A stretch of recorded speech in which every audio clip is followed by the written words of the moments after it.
আচ্ছা, আপনারও কি কলার বড়া ভাজার সময় তেল খেয়ে যায় নাকি শক্ত হয়ে যায়? তাহলে আজকের ভিডিওটা একদম আপনার জন্য, কারণ পুরো ভিডিও জুড়ে এমন কয়েকটা ছোট্ট টিপস শেয়ার করব যেগুলো ফলো করলে একবারই পারফেক্ট কলার বড়া হবে।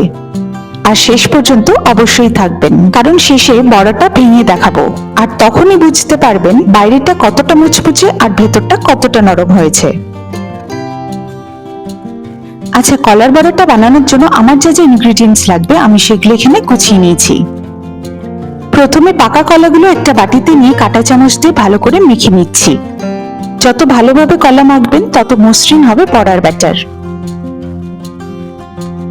এবার একে একে দিয়ে দিচ্ছি ময়দা। এখানে আমি 2 বড় চামচ ময়দা দিলাম।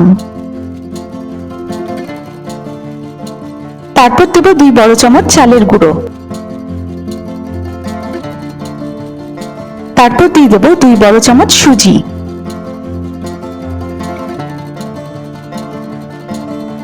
এবার আমি 2 বড় চামচ চিনি দিয়ে দিচ্ছি। কলা যেহেতু মিষ্টি থাকে তার জন্য আমি বেশি চিনি এখানে দিচ্ছি না, তবে আপনারা যদি মিষ্টির পরিমাণটা একটু বাড়াতে চান তাহলে আরেক চামচ চিনি আপনারা দিতেই পারেন। তাছাড়া আমি সামান্য একটু মৌরি দিয়ে নিচ্ছি। এবার হাত দিয়ে সবকিছু ভালোভাবে মিশিয়ে নিচ্ছি। আসলে হাত দিয়ে মাখলে ব্যাটারের আসল কনসিস্টেন্সিটা খুব ভালোভাবে বোঝা যায়, তবে আপনারা চাইলে একটা স্পুনের সাহায্যে মেখে নিতে পারেন। খেয়াল রাখবেন ব্যাটার যেন খুব পাতলা না হয়, আবার অতিরিক্ত শক্ত না হয়। আর যদি মনে হয় বেশি নরম হয়ে গেছে তাহলে অল্প সুজি বা চালের গুঁড়ো যোগ করতে পারেন। আর যদি বেশি শক্ত লাগে তাহলে সামান্য কলা মিশিয়ে নিন। আমি এখানে কড়াইটা গরম হলে সাদা তেল দিয়ে গরম করে নিচ্ছি।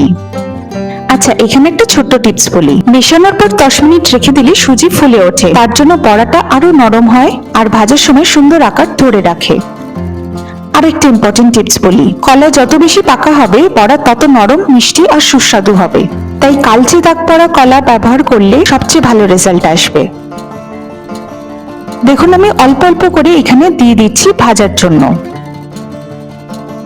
আমরা এখানে ততক্ষণ ভাজবো যতক্ষণ না একটা ভালো কড়ার লাল রং চলে আসছে। তবে খেয়াল রাখতে হবে যাতে একসঙ্গে খুব বেশি বড়াগুলো না দেওয়া হয়, তাহলে তেলের তাপমাত্রা কমে যাবে আর বড়াগুলো বেশি তেল শুষে নেবে। আর মাঝারি আছে ভাজলে বাইরে সুন্দর ক্রিস্পি হবে, আবার ভেতরটাও ভালোভাবে সিদ্ধ হবে। আর এখানে দেখুন বড়ার আকারটা কিন্তু ছোট রয়েছে, কারণ এই সাইজটা রাখলে সমানভাবে ভাজা হয় এবং দেখতেও সুন্দর লাগে।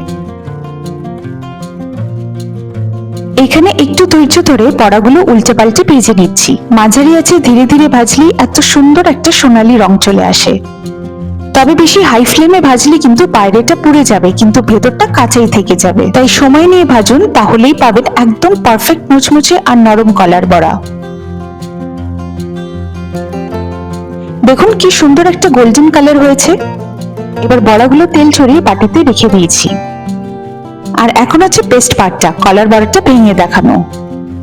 দেখুন বাইরেটা দারুণ ক্রিস্পি আর ভেতরটা একদম নরম তুলতুলে আর সুগন্ধে ভরা। এই টেক্সচারটাই কিন্তু পারফেক্ট কলার বড়ার পরিচয়।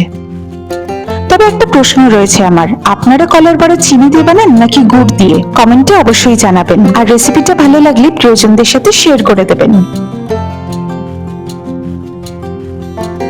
আবার নতুন একটা মজার রেসিপি নিয়ে খুব শীঘ্রই দেখা হবে। কমেন্টে অবশ্যই জানাবেন কেমন লাগলো আপনাদের। ভালো থাকবেন, সুস্থ থাকবেন।